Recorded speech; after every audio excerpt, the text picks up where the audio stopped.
sim, que hoje tá foda. Vamos lá. Hoje, então, acho que é o capítulo 8. E o tema de hoje, gente, é basicamente formação dos estados nacionais.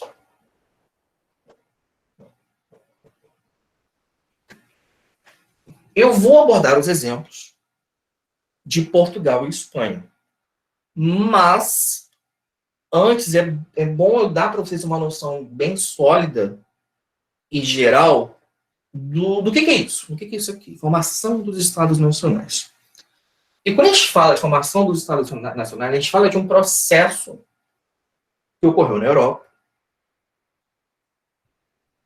mais ou menos assim, sendo muito bonzinho, entre os séculos 14 e 16, sendo muito bonzinho, em geral foi isso aqui.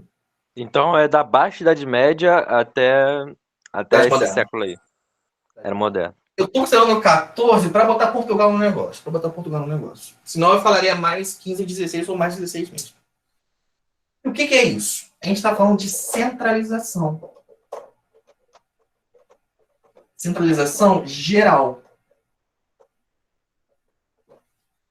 Na aula, lembrando aqui, numa aula passada acho que sobre feudalismo, eu meio que fiz um desenho no quadro, cortei ele bastante em vários pedaços, fiz todo um negócio aqui, quase uma arte moderna, e dei exemplo de que aqui iam ter leis diferentes daqui, etc. Ok? Quando eu falei disso, eu falei de um ambiente descentralizado. Ou seja, cada lugar era uma coisa diferente. Quando a gente fala de formação dos estados nacionais, a gente fala disso aqui se tornando uma coisa só. Justamente isso. Então, se antes você tinha uma bagunça de uma região ter leis diferentes de outras, ter um dinheiro diferente de outros, agora você começa a centralizar, a fazer com que passe a haver um território só, e nesse território só, você vai ter coisas iguais. Então, a gente fala de centralização, primeiramente, antes de tudo, política. A gente vai ter, agora sim, o amiguinho, que é o rei. Durante a Idade Média, você tinha rei? Fala, André. A gente pode dizer que, tipo assim, um exemplo na atualidade de centralização do poder seria, tipo, o Mercosul, a União Europeia? Não. Seria centralização se o Mercosul e a União Europeia são bem diferentes, mas, tipo assim, se a União Europeia se tornasse um país.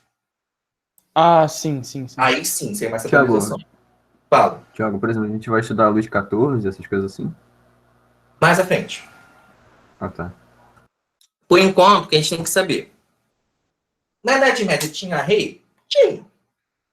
Ele era importante? Depende de onde você está falando. Em geral, não. Em geral, o rei era alguém de pouca importância para a Idade Média, para a sociedade feudal. Com algumas diferenças. O rei, na Inglaterra, ele era mais importantezinho.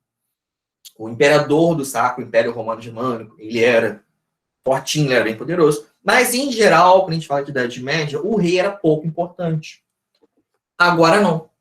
Agora vamos ter uma centralização política do rei conseguindo mais poder político. De agora sim, o rei poder mandar e desmandar. Ok? Isso é um princípio de absolutismo, Tiago?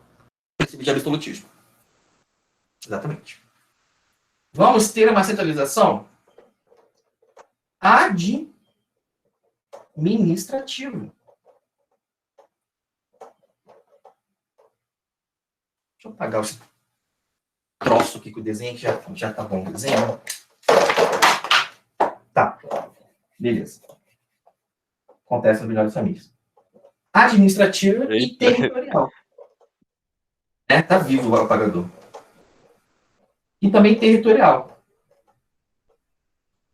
O que é isso?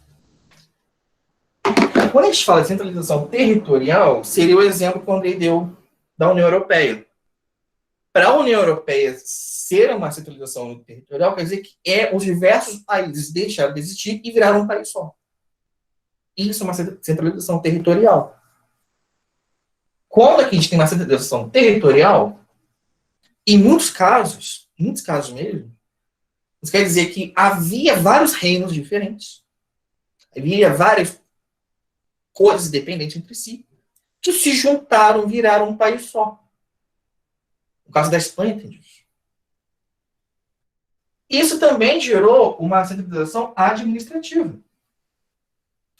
Se antes as leis de um lugar, a forma de organização, quem manda, quem não manda, isso aqui, eram diferentes do outro lugar, agora você vai ter um processo de maior coesão, vai ser tudo, pelo menos teoricamente, igual, ou o máximo possível. Ok? E também...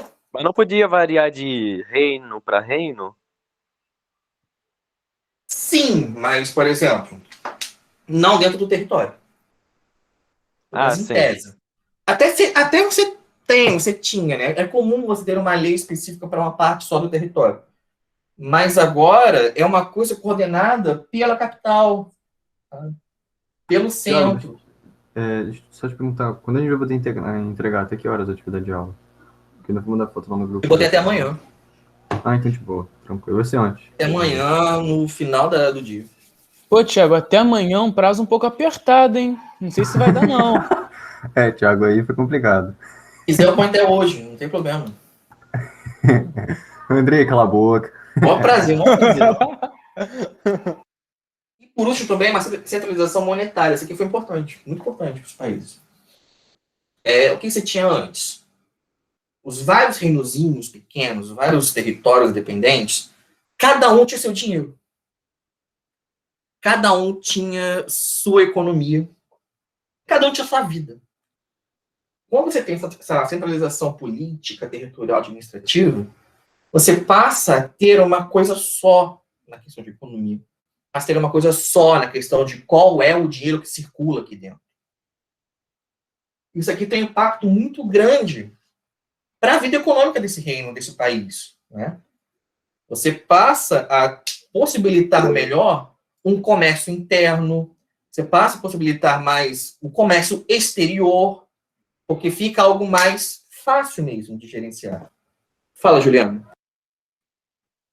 Professor, mas o que levou a formação deles? Se estava todo mundo bem com a sua economia... Vou chegar lá, tá? Não tava nada bem, na verdade. Tava bem pra quem é rico, né? A questão é sempre, no começo as coisas parecem que estão bem, mas aí nunca estão, entendeu? Aí vem a peste negra, a guerra de 100 anos, aí vem a fome, revolta, e todo mundo morre. Vamos lá. Quando eu falo, então, só voltando aqui, vou chegar nessa parte daqui a pouquinho. Quando eu falo, então, de formação dos Estados nacionais, eu falo disso. Esse grande processo de centralização. Tá? O rei se torna uma figura importante, de fato, que vai mandar e desmandar. Você vai ter realmente um território, um país, de fato, existindo. Você vai ter uma administração que parte da capital. É a capital que vai determinar como é que a gente vai, como vão ser as leis de não sei onde, não sei o que, se pode, se não pode. E você vai ter uma só moeda circulando, um dinheiro só, uma forma só de fazer economia. Ok? Tá bem tranquilo, né? Tá de boa, tranquilo. Agora, qual foi exatamente a causa disso? Foi justamente as crises do século XV. O megazord da desgraça, né? Lembra que eu falei na passada? Peste negra. Guerra dos 100 Anos. Vou botar em inglês que é mais fácil. Estou sem espaço aqui. Peste Negra, Guerra dos 100 Anos, Fome e Revoltas Camponesas. Isso, esses 4 combinados fizeram, sim, com que o poder dos reis aumentasse. Gente, como assim? Não, Thiago, é que eu sou vice-representante e a Tiffany é representante, entendeu? Aí, se ela tivesse tipo, congestionada, com muita coisa pra fazer, assim, não desce, aí a gente trocava. Entendeu? Professor, a Tiffany é fantoche. A Tiffany é um líder tão Ô, Thiago, fantoche. eu entendi O que Marcos você manipula. Olha entendeu. só. Parece a Olha Raíssa. só. Nada. Não. Ok. Eu fiquei com medo, gente. Sério. Não, eu falei numa boa, é porque... Não, Thiago, eu já fui representante, tipo, O de Marcos é um todo eu fui representante. ditador, cara. Ditador nada, cara. eu O sou de Marcos, boa. ele é Aqui. tipo os Estados Unidos, ele financia uma ditadura. A Tiffany é só um líder fantoche. André, cala a boca. Thiago, deixa eu te É, falar. Eu não fiz nada disso, Thiago. Não tem nada a ver, cara. Eu fiquei numa boa. Só que, tipo assim, eu achei que ela tava enrolada e eu sempre fui representante minha vida toda, entendeu? Eu falei, se você quiser trocar, fica mais fácil pra você. Então... Tiffany, cuidado, ele é um golpista. Seu cínico. O cara é uma gente Tá boa e vendo? golpista, tá ligado? Ai, meu Deus. Vamos lá. As causas que a Juliana perguntou estão aqui. Esse combo de desgraça, de peste, doença, guerra, fome, revoltas, Professor, fez com que... Oi. mas aí nesse caso, tipo, porque pra responder isso daí, um governo centralizado é melhor do que esse daí, que um descentralizado, né? Por Exato, isso eu exatamente. responderia isso. Exatamente. E isso tudo fez com que o rei já existia, né? E cada rei acabou se fortalecendo nisso tudo. Por quê? Porque os nobres estavam fugindo das revoltas, os comerciantes, que agora a gente pode falar de uma burguesia, né, de uma classe de comerciantes, começaram a recorrer ao rei, buscando proteção, buscando alguém que tivesse capacidade para protegê-los, para evitar que eles morressem, literalmente. Então, isso, em cada lugar, foi fortalecendo os reis. Isso foi possibilitando que os reis tomassem o controle do território, que os reis fizessem centralização, que aumentassem de poder e que fossem reconhecidos como legítimos. Tipo, olha, você pode governar, você tem um poder para isso, nós reconhecemos sua capacidade para tal. Claro? Estou falando de forma muito abstrata, realmente. A gente, vendo em cada caso, foi diferente. Mas, no geral, foi assim que aconteceu. Não foi igual o golpe que o Marcos vai dar na sala. Foi diferente. Então, professor, os nobres, eles fortaleceram e centralizaram o poder porque os burgueses e os nobres tiveram pavor e recorreram a eles a soberania deles. Isso. Você pode dizer isso? Você pode dizer isso. Tá? Porque aqui, eles tinham medo, assim, tinham receio de morrer, e receio das pessoas se revoltarem. Porque as revoltas camponesas que começaram na França, elas se espalham bastante. Tiago, dá pra falar que o pontapé inicial mesmo da formação dos Estados Nacionais modernos seria tipo Luís XIV falando que o Estado sou eu? Não, Luís XIV veio depois. Luís XIV, ele é de uns 200, 300 anos depois. Professor? Então, qual seria o pontapé inicial? Seria, tipo, essa centralização bem gradativa? Eu diria que o pontapé inicial acaba sendo Portugal. Fala, José. Entendi. Uma pergunta, tipo, as revoluções, tipo a Revolução Francesa, ela ocorre mais ou menos de que data aí? Muito tempo depois, isso aí? Bem, bastante. 1700. 1789. Aqui eu tô em 1400, 1500. Ah, tá, estamos falando de outra revolta, porque escreveu revolta ali, só pra ter certeza. Uma revolta camponesa que é literalmente camponês quebrando pau. Tá? Quebrando pau, invadindo casa de nobre, essas coisas todas. Pois bem, mais alguma pergunta? Eu tinha uma pergunta, mas eu esqueci, depois eu pergunto. Tranquilo. Beleza. Como eu falei, isso aqui tudo foi no geral e foi no teórico, no campo abstrato.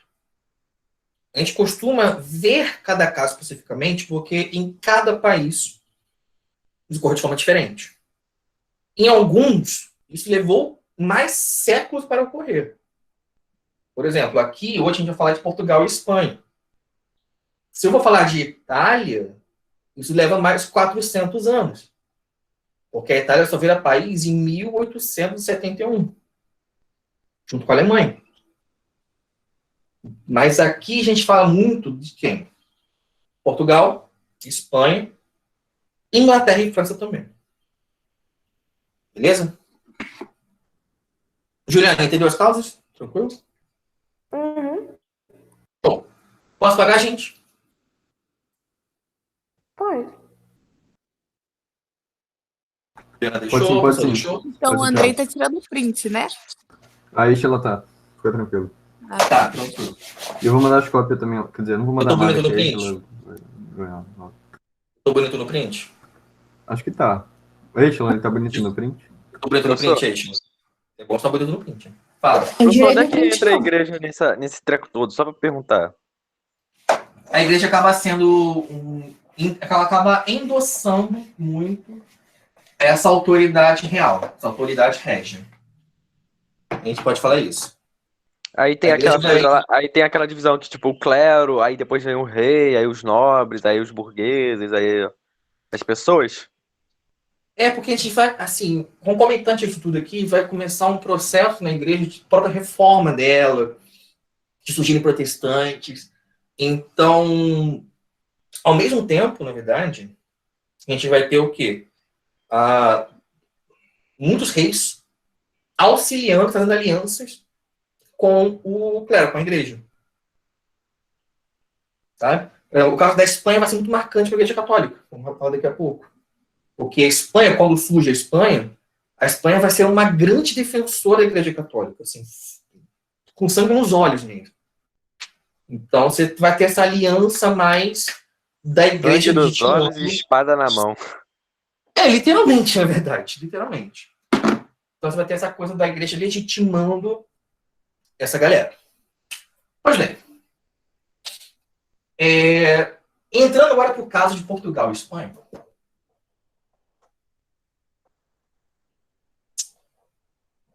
Portugal e Espanha. É interessante a gente ver que os dois juntos tiveram um processo de formação, um processo de centralização ligado ao mesmo fator. Portugal e Espanha juntos, para quem não sabe, fazem parte da Península Ibérica.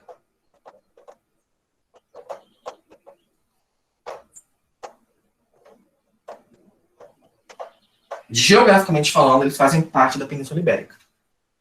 E a Península Ibérica, desde o século VII, desde 600, alguma coisa assim, não me engano, 800, alguma coisa, eu não me lembro agora, século VII, 8, não lembro agora exatamente, a parte sul dela era território árabe.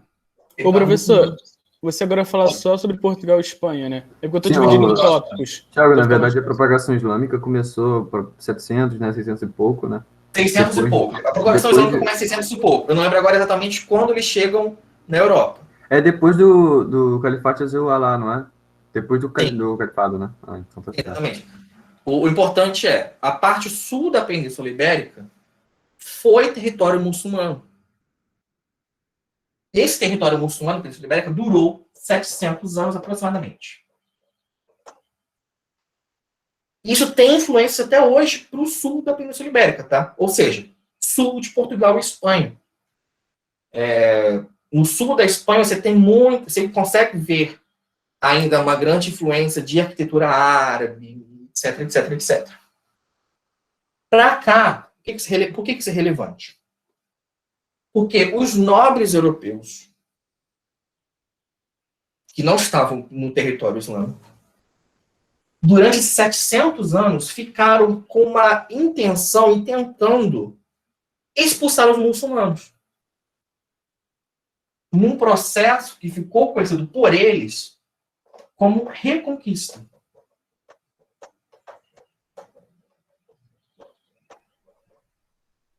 Os europeus nunca engoliram que os muçulmanos estavam vivendo e controlando o sul da Península Ibérica. Então, ao longo dessa estadia muçulmana no sul da Península Ibérica, nós tivemos essa reconquista. O que foi isso? Foram guerras, literalmente falando de guerra, e tentavam expulsar os muçulmanos. E nisso aqui, algumas cruzadas também aproveitaram e também lutaram. Tudo bem? Ô, Portugal, professor, Espanha. Fala. hoje, eu estudo um pouco sobre o mundo árabe. E, tipo, hoje a gente vê que, tipo, tem uma população árabe muito crescente na França, na Bélgica, na Alemanha. E tem muitas leis que estão coibindo esses árabes, como, por exemplo, proibir jihad, essas coisas.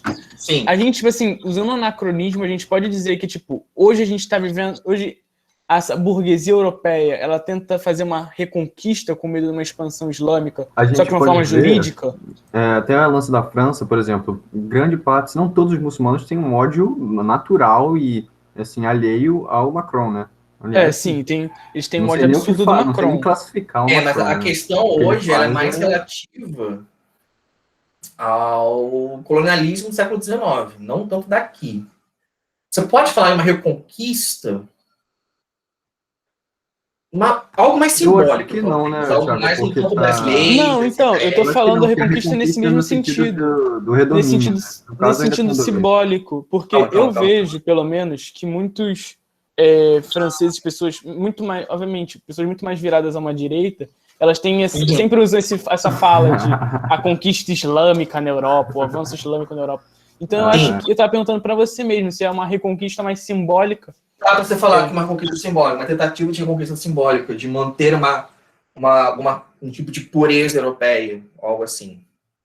Uma pureza Sim, idiota, valeu. mas tá. Ô, André, você acha que todos os direitos têm preconceito com o árabe, velho? Não, só os europeus. Ah, tudo bem. Os Professor, europeus são estranhos, mano. Eles são bem estranhos, na verdade. Vamos lá. Tiffany, fala. Eu professor, acho, André, não sei se eu... qual é... Cala a boca, Marcos. Qual é a atividade que é pra fazer? Tipo, qual é a página? Caso que... Ou mandar as anotações, ou fazer exercício do livro. Tá, de do capítulo 8, né? Capítulo 8. Tá lá no sala de aula, daqui a pouquinho deve estar lá. Tá, relaxa. Tá. Filho grosseiro, hein? Oi, Caraca, mandou um K na boca no Marcos. Cala a Peraí, boca. Juliana, fala, Você Juliana. pode explicar essa parte de novo, por favor? Sim, claro. Vamos lá. Voltando aqui. Durante 700 anos, aproximadamente, durante a Idade Média, o sul da Península Ibérica, então do sul, o sul do que hoje são territórios Portugal e Espanha, era território árabe, território muçulmano. Tá? E durante esses 700 anos dos muçulmanos lá, uma grande intenção dos europeus, que se empenhavam nisso, foi expulsar os muçulmanos. Esse processo de expulsão bélica por guerra dos muçulmanos, eles chamavam de reconquista. Eles estavam tentando reconquistar esses territórios da Península Ibérica. Bem? Show. Beleza. No final, conseguiram. Parabéns.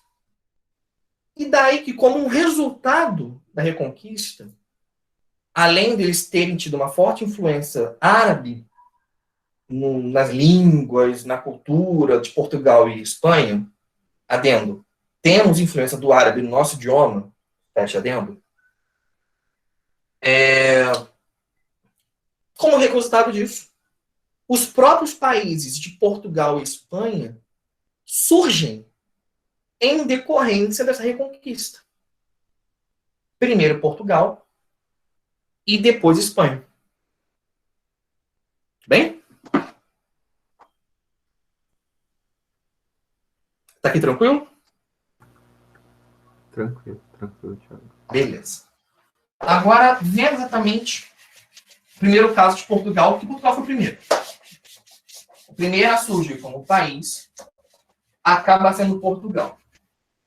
Mas antes disso, você tem noção de 4 nomezinhos. Porque envolve os 4 nomezinhos. A Espanha, o que hoje era Espanha, ela era dividida, basicamente, em 4 reinos. Além dos árabes. Aragão. Calma aí, professor. Esse primeiro tópico é sobre Espanha ou Portugal? Fala de Portugal, mas a gente precisa. Eu preciso que vocês, pelo menos, conheçam os 4 reinos espanhóis. Porque Ok. Portugal vem de um deles. Ok. Que Aragão. isso? Portugal vem do reino da Espanha. Leão. Navarra. E Castela. Esses eram os 4 reinos que faziam parte da Espanha, ou do que hoje é a Espanha. Tá? Por que eu botei isso aqui? Porque Portugal, ele vai acabar vindo daqui, do Reino de Leão. A gente começa a falar de Portugal no século XI. Nesse século aqui, no meio do processo da Reconquista, no meio do processo de você expulsar os árabes, a França não é muito longe. Se você pegar um mapa, a França está logo vizinha. Então, alguns nobres franceses ajudavam esses reinos aqui europeus nessa luta contra os árabes. Daí que, no século XI, um nobre francês chamado, versão portuguesa do nome, tá? Henrique de Borgonha,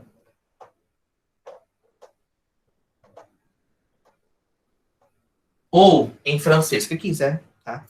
Em francês, Henri. Pera aí, eles fizeram o quê, isso aí? Esse cara era francês. Ah, eram franceses. Beleza. Henri de Borgonha. O que ele fez? Ele ajudou o rei de Leão, o rei do Reino de Leão, em uma luta contra os árabes. E, em troca, esse cara recebe do rei de Leão um território chamado Condado Portugalense. Peraí, Thiago, que eu me perdi um pouco. Então, Portugal vai sair do Reino de Leão, né? Aí vai fazer esse Henrique de Borgonha, entregar o condado. Peraí, é isso. Portugal começa como um condado que o rei de Leão oferece como feudo de recompensa a Henrique de Borgonha. Leão era um reino espanhol. Portugal começa assim. Entendi. Portugal começa como condado portugalense, que o Henrique de Borgonha recebe do rei de Leão como recompensa por ter lutado contra os árabes. Eu tô estudando meu Esse- próprio país, ô Thiago. É muito interessante que eu sou português, você sabe, né? Ou não? Tá falando o quê? Desculpa. Tô falando que eu tô estudando meu próprio país, eu sou português. Ah, tá, entendi. Caraca, Marcos, você é português, né? Eu te chamei de islamofóbico sem querer. Caraca. Mas aí, professor, esse Henri de Borgonha, ele era o quê? Aham. Ele era um nobre, ele era um... Ele era um nobre francês. Nobre Ele francês, era um nobre velho? francês. Isso. Então, ele se torna vassalo do rei de Leão. E se casa com a filha dele. Beleza? Ah, ele se torna o próximo rei de Leão, assim, quando... Não, ele se torna vassalo. Não se torna o próximo rei de Leão. Eu acho que ele não entrou na linha sucessória do reino de Leão, não. Apenas se casou com uma das filhas. Virou vassalo do rei. Então, assim, quando o condado portugalense começa, ele está subjugado por laços de suzerano vassalagem ao reino de Leão. Ok? Entende. Andrei, fica tranquilo, tá, cara? Não vou levar pro coração, não. Professor, Só que, oi, Ainda repete bem, de ainda novo, bem. por favor. qual parte? No caso, Do Leão lá, que ele... Vamos lá, rapidinho aqui. Esses 4 aqui eram reinos da Espanha. Beleza. No processo daquela reconquista que eu falei, de expulsar os árabes, o Henrique de Borgonha, que era um francês, ele é um nobre francês, ele ajuda o rei de Leão em uma batalha. Em troca, o Henrique de Borgonha vira vassalo do rei. E, como feudo, recebe Portugal. Em resumo, é isso. Portugal começa como um feudo, um condado, que o rei de Leão dá ao nobre francês que o ajudou na reconquista. Caraca, então Portugal surgiu de um francês e ainda era um condado que, tipo, se não me engano, não é muito grande, não, né? Condado é o maiorzinho. Condado do Ducado é o maiorzinho. Sim, mas Portugal então o condado é maior. Então. Portugal dá pra você cruzar, tipo, numa boa, dá pra... Portugal é pequeno. De Portugal até hoje é pequeno. Aqui ainda é menor ainda. Bom, Itaguaí é maior que Portugal. Eu acredito na soberania itaguaiense. Pior que é verdade, né? Você pega o Rio de Janeiro, já é maior que Portugal. Capaz de ser. Capaz de ter mais gente morando no Rio de Janeiro que morando em Portugal. Portugal é do tamanho do menor estado brasileiro, cara. No caso é Sergipe. Em área quadrada? Pode ver, pesquisa dele. Eu vou conferir. Meu Deus, que tristeza nascer nesse lugar. Com todo respeito, Marcos. Deve ser complicado. Antes de ser português. Peraí. Explica que merda, é muito bom. Antes de ser português, eu sou brasileiro, pô. Esquece essa parte aí, mano. Tem essa não, Marcos. Tem essa não. Voltando aqui. Portugal, então, começa assim, né? Começa com Andrei, mas eu levo vantagem, Andrei. Eu posso ir depois que quiser ir pra Portugal, eu fico de boa lá, assim, posso ir É verdade, tem cidadania. Você pode ir pra Europeia, né? Exatamente, cara. Não é tipo, eu não vou ser português. Realmente eu tenho muita vantagem, mas ser cidadão europeu aí é brabo, mano. É bom. Voltando aqui, então. Então, Portugal começa assim, né? Portugal ele começa como um condado do Reino de Leão, doado a um cara francês. Começou bem. Só que por essa questão de subordinação ao rei de Leão, ou seja, fazia parte do Reino de Leão, não era independente, começa uma briga em Portugal, assim, no condado portugalense, por uma separação, por ter autonomia. Tá? Essa briga acabou envolvendo os descendentes do Henriquinho aqui. Então, enquanto no século XI Portugal tem essa questão de ser um condado portugalense, no século seguinte, século XII, em 1139, eu acho, Portugal já consegue alguma autonomia. Depois de bastante briga por autonomia, ainda não é separação, Portugal consegue realmente que o rei de Leão conceda alguma autonomia para que continue de boa, sem depender dele. Tá? Até aqui, beleza? Beleza. Agora, Portugal como país mesmo, ele só vem no século XIV. Bastante tempo depois. Muito tempo depois. Em 1383, o que na época era o rei de Portugal, Francisco alguma coisa, não lembro agora o nome dele, morreu e não deixou herdeiro.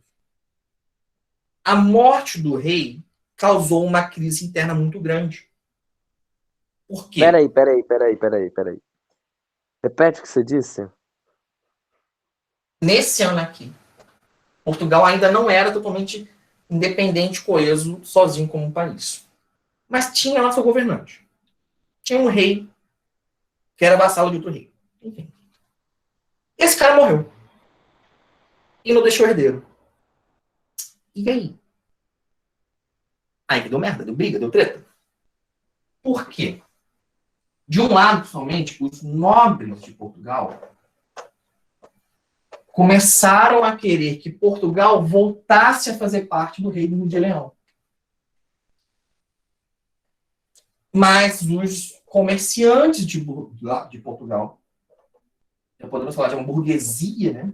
Uma classe de comerciantes, gente, não queriam isso.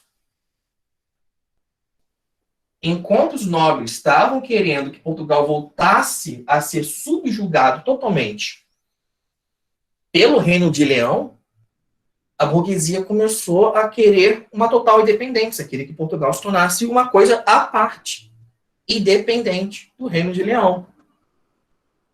A burguesia são os vendedores. São os comerciantes, vendedores foi ótimo. São os comerciantes, eu adorei os vendedores, muito bom. Muito bom, são os vendedores, né? Bate em porta, praticamente. Os burgueses são os camelôs, gente. É o pessoal do camelô, o pessoal que fica vendendo coisinha da China. China não, Bruce, naquela época ainda era Índia. Jogos. É tudo igual, nessa época é tudo igual, nessa época é tudo Índia, tá? China, Japão, é tudo Índias. Não tem diferença, não. Essa briga aqui durou 2 anos. E no final, venceu o lado da burguesia. Eles apoiaram um cara chamado Dom João, que ele era um nobre que comandava um lugar chamado Avis. Nossa, eu tenho quase certeza que eu já ouvi esse nome, Dom João. João em Portugal, um monte de Dom João. Daí que esse processo aqui é chamado de Revolução de Avis.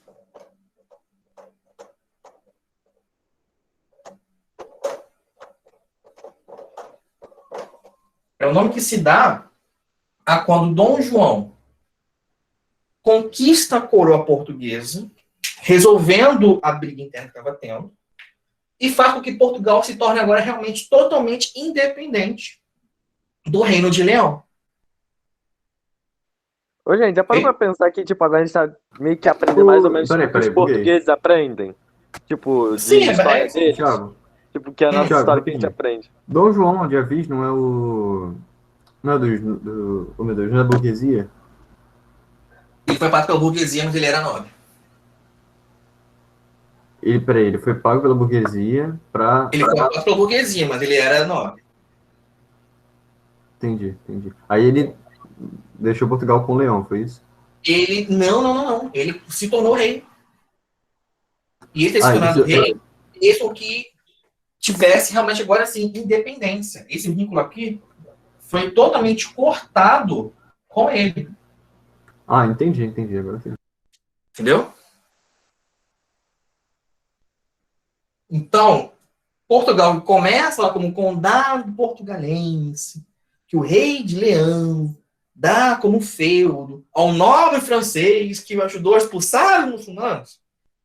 Aqui na Revolução de Avis, que dura de 1383 a 85, se torna realmente um país. Ele é considerado o primeiro país europeu a se tornar um reino independente. Forte, centralizado. Ok?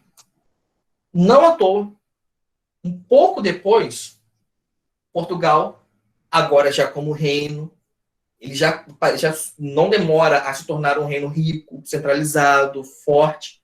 Ele vai começar o processo de navegação. Não à toa. Uma pergunta, professor.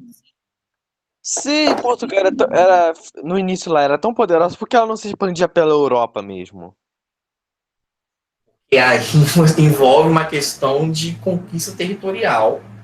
Exatamente, porque ela não saía conquistando território, já que Portugal era tão pequena, entendeu? O professor. Sim, oi. Uma das explicações para isso seria porque Portugal é cercado pela Espanha. E a Espanha também era muito poderosa. Sim. Para passar, tem que passar pela Espanha. Tem que passar pela Espanha, você tem razão. E isso poderia colocar em risco a própria segurança de Portugal. Sim. Ao invés de procurarem dominar territórios, que envolveria um custo muito alto, Portugal focou, né, logo de início, focou em expandir-se economicamente. Não focou em territórios, focou em dinheiro. O próprio rolê das navegações envolveu isso, envolveu o interesse econômico. E aí acabaram topando com um território imenso. Sim, exatamente. Tranquilo, Portugal? Parte de Portugal tá de boa? Sim. Beleza. Agora, para a Espanha, posso pagar aqui, gente? Pode. Show. Para a Espanha, a gente já vai, nossa, que horrível isso. A gente já vem para esses 4 aqui. Aragão, Leão, Navarra, Castela. E o que acontece? Esses 4 ficaram em disputa durante bastante tempo. Não lembro agora qual era o maior. Eu acho que o maior era Aragão. Castela. Era Aragão, porque Aragão se uniu com Castela e montaram o reino de... Não, foi Leão que se uniu com Castela e montou o reino de Leão e Castela. Aí começou a formulação de Espanha. Isso, exatamente. Exatamente. Mas pegar um mapa, tipo assim, um mapa do século XI, século XII, qual era o maior? Eu não lembro Era agora de Castela. cabeça. Acho que era Castela. Castela tinha o maior poder territorial e acho que Leão tinha o maior poder econômico. Não lembro muito bem. Por aí mesmo. O que é importante é, para a união deles, você teve o quê? Casamentos. Eles começaram a se unir a partir de laços matrimoniais. Né? Casamento. O rei de um lugar casando com a princesa de outro, casando com a rainha de outro lugar. Isso você acaba fazendo uma união das coroas. Quase que uma união de coincidência, uma união de coroas.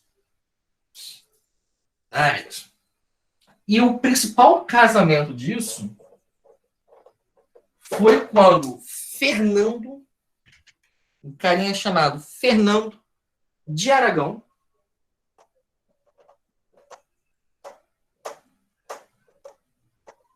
casou-se com Isabel de Castela.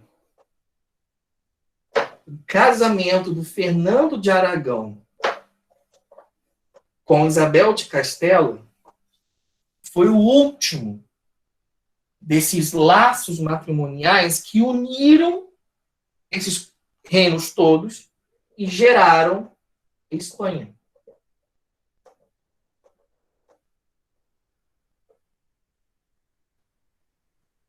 Peraí. Então, Espanha saiu de Aragão, e aí depois teve em 1469 o casamento de Fernando e Isabel de Castela, e Espanha então é Aragão e Castelo. Nem entendi o que você falou direito. Volta. Você falou tão rápido que eu também perdi.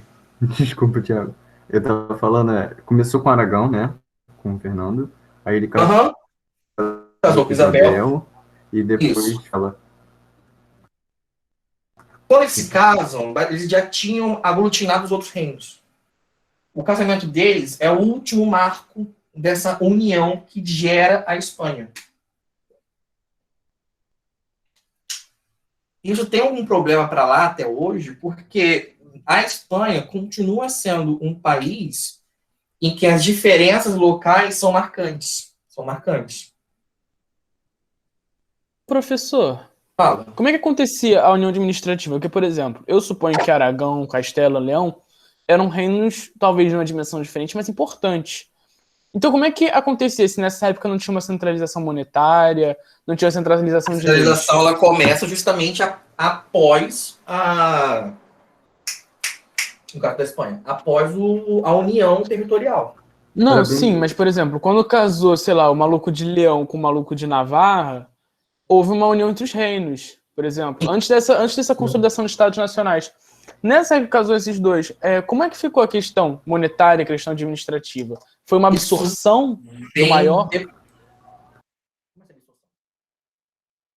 Entendeu, Thiago, o que ele perguntou? Ele perguntou Não, se entendi, união monetária no absorção. sentido... Parte da absorção. Assim, isso passa por uma reforma mesmo, administrativa e monetária. A gente está falando agora de um processo que ainda mais aqui. Aqui, a Reconquista está praticamente totalmente consolidada. Então, os reis estão muito poderosos. A partir do momento que eles se consolidam no poder e acabam anexando outros reinos, ele passa a ter uma capacidade de fazer uma reforma como ele quer. Mas também não é do dia para a noite. Uma reforma administrativa que vai levar à centralização, ela demora um tempinho para se desenvolver. Tiago, a partir do ponto que eu entendo, tipo assim, essa união, ela promovia vamos dizer assim, a sobreposição dos pontos fortes dos reinos, né? E também vamos dizer, a justaposição, assim, dos pontos fracos, né? Você meio que proporciona, né? Meio que... E essa questão da união monetária, eu acho que o maior, costumeiramente, talvez... Por exemplo, se você tinha uma nação que tinha uma forte indústria... Não indústria, né? Porque não tinha indústria. Mas que tinha uma produção maior que a outra. Eles... Produção de alguma coisa. Mas sim, é a ideia, né? Para a união monetária, você vai abarcar quando o país... A gente pode pensar em termos teóricos, né? Quando o país significa. Você vai abraçar o que cada região produz economicamente. Você vai, tipo assim, aqui se tem uma força maior na produção pastoril e ali na produção de pesca, você vai abraçar os dois. Pelo menos essa seria a ideia, né? Seria ideia? Sim, estou falando em termos gerais, né? Mas a questão é essa, quando você acaba unindo os reinos, depois você vai entrar realmente num processo de centralização administrativa, de planificação administrativa. Você vai realmente organizar a casa. Vai, aqui vai ser assim, aqui vai ser assado. Entendeu? Então é um processo um pouco posterior. Ok. Ficar isso a fundo, teria que ir realmente bem a fundo em cada exemplo, eu acho que não precisa. Senão a gente vai começar a estudar como foi a administração da Espanha moderna. Não precisa tanto. Aí não precisa chegar tanto para entender. Não precisa chegar tanto. Mas, Andrew, você entendeu? Eu entendi. Acho que eu consegui entender. É algo um pouco abstrato. Thiago, isso né? isso daí é mais fome de gente de humana, sabe? Que gosta de ficar... Tô vendo. Isso aí é mais... Não, pior que a parte que eu nunca pego pra estudar, mas enfim. Vou deixar importante. Fala. Vou deixar essa dúvida para tirar por completo na faculdade de História. Você tem isso lá, né? Não, capaz de você ver com o Antônio Manuel Espanha. Enfim. Vou botar aqui. Tá. De importante desse casamento aqui, do surgimento da Espanha, são duas coisas. Primeiro, a viagem de Colombo, ela foi bancada por Isabel de Castelo, que já era a rainha da Espanha, justamente como uma forma de comemoração da unificação. Basicamente, a rainha tinha nada a perder, tinha tudo a ganhar. Ela incentivou, ela puxou a viagem de Colombo, quando Colombo foi pedir auxílio a ela, como uma forma de celebrar a união. A união que gerou... Assim? A celebração da união se dá pela colonização de outros campos, basicamente. Não sabiam que ia colonizar, calhou que colonizou. Mas a ideia foi tipo uma viagem que ia chegar às Índias de alguma forma. Ela usou uma forma de vamos comemorar a unificação. É a primeira lua de mel que os noivos não participam. É tipo isso. Exatamente. É tipo isso. O segundo ponto, como eu falei, esses dois aqui e os seus descendentes serão chamados de reis católicos.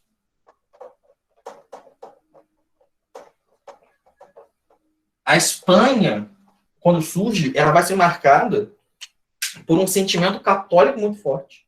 Muitíssimo forte.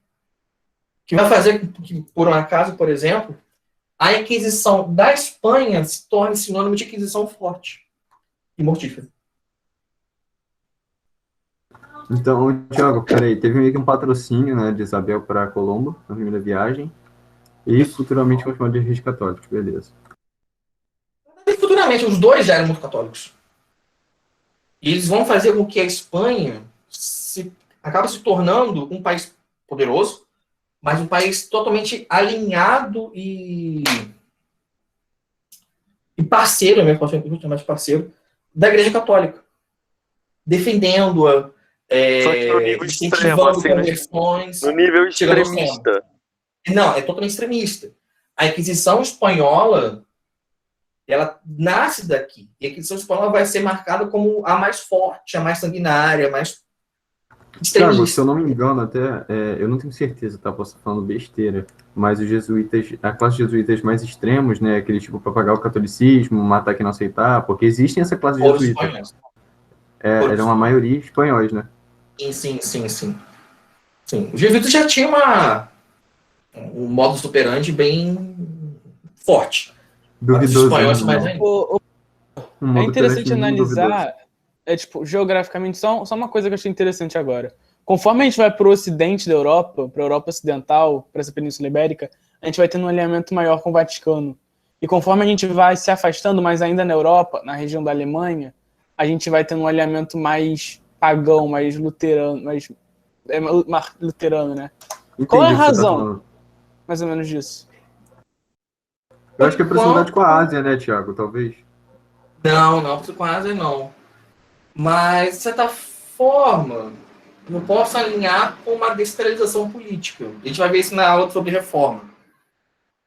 Mas uma descentralização política, talvez, posso dizer isso, realmente, posso dizer isso, tem ajudado o luteranismo a se propagar na região da Alemanha.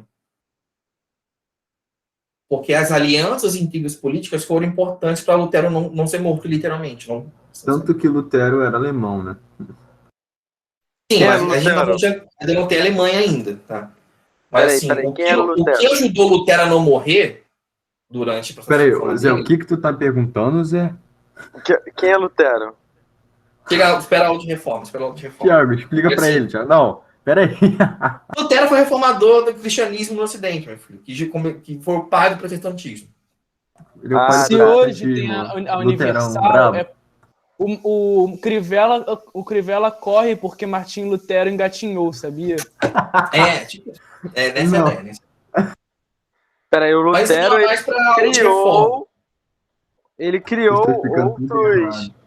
Ele criou o protestante, algum desse tipo? Não. Porque Ele a é igreja um foi formulador pioneiro. original do luteranismo, primeiro, né? Foi pioneiro, Primeiro o foi luteranismo, pioneiro, e depois o protestantismo, mas algo mais trabalhado. Aí de Lutero vem calvinismo e blá blá blá. Exatamente. Eu vou botar que ele criou derivações do catolicismo, pode ser? Não. Vertente de cristianismo, melhor. Ele criou uma outra vertente do cristianismo. cristianismo. Melhor falar isso. Enfim, gente. Alguém tem alguma dúvida da parte da Espanha, de como surge a Espanha? Tá tranquilo? Não, professor, Oi, Juliana. você pode só voltar naquela parte. Eu sei que é de Portugal, mas você pode voltar da Revolução de Avis. Revolução de Avis? Beleza. Uhum. Assim, só se pensar o seguinte. O rei que estava reinando Portugal, que ainda tinha algum vínculo com o Reino de Leão, morreu. Não deixou filho. E aí? Como Portugal tinha vínculo com o Reino de Leão, alguns começaram a defender. A gente volta a ser do Reino de Leão. De boa. Isso foi uma bandeira reivindicada pela nobreza. Mas muitos dos burgueses, comerciantes de Portugal falaram, não, a gente não quer. A gente quer ser independente, a gente quer um reino só nosso. Começou uma briga muito grande.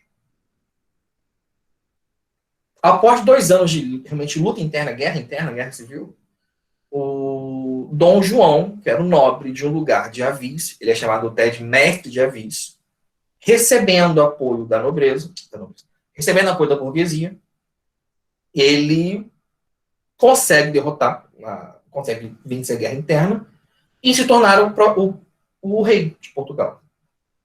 Essa Revolução de Avis, que tem um nome por causa do território que o Dom João governava, território especificamente, é o que marca o surgimento de Portugal como um país independente. Entendeu? Entendi. Beleza. É isso, realmente é isso. Beleza? Mais alguma dúvida, gente? Acho que não, de boa. Não, eu tô ansioso, tá vendo? Tô ansioso para estudar sobre a formação da França, professor. Tô bastante ansioso. Isso é divertidinho, dá pra ser divertido. Eu não gosto da França, não, sinceramente. Pô, cara, me eu vou amarro, falar me sobre amarro. francês, então. Vai falar sobre francês só pro Marcos. Te vira. Não, Thiago, particularmente eu não gosto, né? Por vários motivos. Eu acho que o principal deles é que a França é